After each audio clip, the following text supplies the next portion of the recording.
जनसभा में बोले अमित शाह, बीजेपी को एक और मौका दीजिए, 5 साल में यूपी पहले स्थान पर होगा। नमस्कार दर्शकों, मैं शिवानी न्यूज 10 इंडिया में आप सभी का स्वागत करती हूं। अमित शाह ने बागपत और अमरोहा की जनसभाओं को संबोधित करते हुए कहा कि यूपी के चुनाव को कुछ लोग विधायक बनने, मंत्री बनने की सीढ़ी का और कुछ लोग इस चुनाव को अपने राजनीतिक भविष्य से जोड़ते हैं, मगर ये यूपी का भविष्य निश्चित करने का चुनाव है, प्रदेश को आगे ले जाने का चुनाव है। केंद्रीय गृह मंत्री अमित शाह ने रविवार को कहा कि उत्तर प्रदेश का विधानसभा चुनाव प्रदेश का भविष्य निश्चित करने का चुनाव है, राज्य को आगे ले जाने का चुनाव है। शाह ने अपील की कि एक और मौका भाजपा को दिया जाए, 5 साल में यूपी पूरे देश में पहले स्थान पर होगा। शाह ने बागपत और अमरोहा की जनसभाओं को संबोधित करते हुए कहा कि उत्तर प्रदेश के चुनाव को कुछ लोग विधायक बनने, मंत्री बनने की सीढ़ी को समझ रहे हैं और कुछ लोग इस चुनाव को अपने राजनीतिक भविष्य से जोड़ते हैं, मगर ये यूपी का भविष्य निश्चित करने का चुनाव है, प्रदेश को आगे ले जाने का चुनाव है। अमित शाह ने तुलनात्मक रूप से चर्चा के साथ समाजवादी पार्टी के प्रमुख पर निशाना साधते हुए कहा कि यूपी का यह विधानसभा चुनाव दो विचारधाराओं के बीच है। उन्होंने कहा कि एक और यह परिवार को बचाने का चुनाव है, तो वही दूसरी ओर प्रधानमंत्री नरेंद्र मोदी के नेतृत्व में हमारे लिए ये देश को सुरक्षित रखने का चुनाव है। उन्होंने कहा कि एक ओर से यह एक जाति विशेष के लिए लड़ा जाने वाला चुनाव है, वहीं दूसरी ओर यह हमारे लिए उत्तर प्रदेश के गरीबों को खुशहाल बनाने का चुनाव है। योगी सरकार ने अपनी उपलब्धियां भी इस सभा में गिनवाई। माफिया संस्कृति पर प्रहार करते हुए गृह मंत्री ने कहा कि एक और ये माफियाओं को संरक्षण देने के लिए लड़ा जाने वाला चुनाव है, वहीं दूसरी ओर हमारे लिए ये यूपी से माफियाओं को खत्म करने का चुनाव है। राज्य की भाजपा सरकार की उपलब्धियां गिनाते हुए अमित शाह ने कहा कि आज अपराधी और माफिया या तो जेल में दिखते हैं या यूपी की सीमा से बाहर या फिर अखिलेश यादव के प्रत्याशियों की सूची में है। जी हां, उन्होंने कहा कि यह अखिलेश यादव के प्रत्याशियों की सूची में है। उन्होंने कहा कि आज आजम खान, अतीक अहमद और मुख्तार अंसारी जैसे माफिया जेल में है, क्योंकि यूपी में भाजपा की सरकार है। यूपी में हुआ इकोनॉमिक सुधार करते हुए अमित शाह ने कहा, उन्होंने दावा किया कि मोदी व योगी ने कोरोना में यूपी को सुरक्षित करने का काम किया।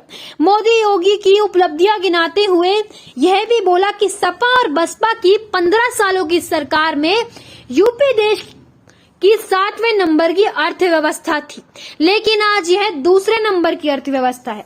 उन्होंने अपील की कि एक और मौका भाजपा को दे दिया जाए, 5 साल में यूपी देश में पहले स्थान पर होगा।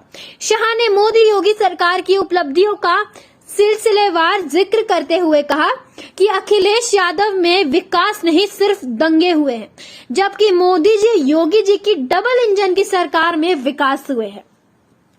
अमित शाह ने संबोधित करते हुए कहा कि बिजली और घर देने का उन्होंने काम भी किया। उन्होंने कहा कि हमने उत्तर प्रदेश को बदलने और विकास के रास्ते पर ले जाने का काम किया है। अकेले बागपत में ही 3400 करोड़ रुपए के विकास कार्य कराए हैं।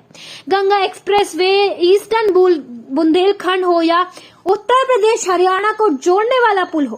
केंद्रीय गृह मंत्री ने कहा कि अखिलेश बाबू, जरा कान खोलकर सुन लो, उत्तर प्रदेश के 1,82,00,000 घरों में बिजली नहीं थी, 2 करोड़ घरों में शौचालय नहीं थे, 82 लाख गरीबों को घर, 1,80,00,000 बहनों को गैस सिलेंडर प्रधानमंत्री मोदी ने दिया।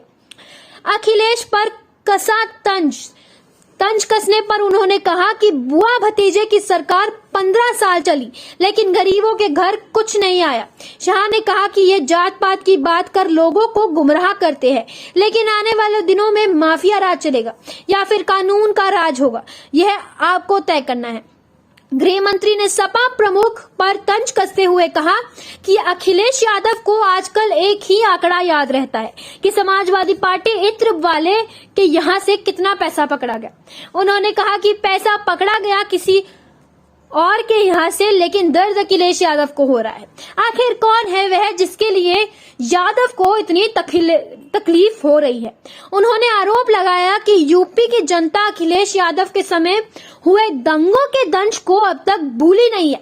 उस वक्त तुष्टीकरण की राजनीति के लिए और एक वर्ग विशेष के लोगों को खुश करने के लिए अखिलेश सरकार ने पीड़ितों और आरोपियों को पीड़ित बना दिया।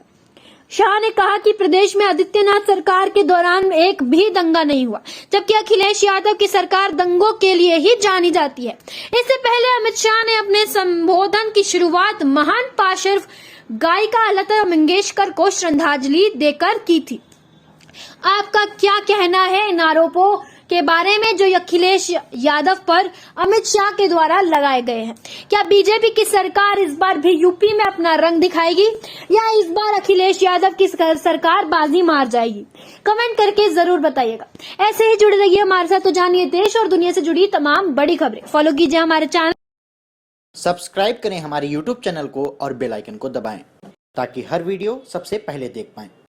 आप हमें Facebook और Twitter पर भी फॉलो कर सकते हैं। वीडियो देखने के लिए धन्यवाद।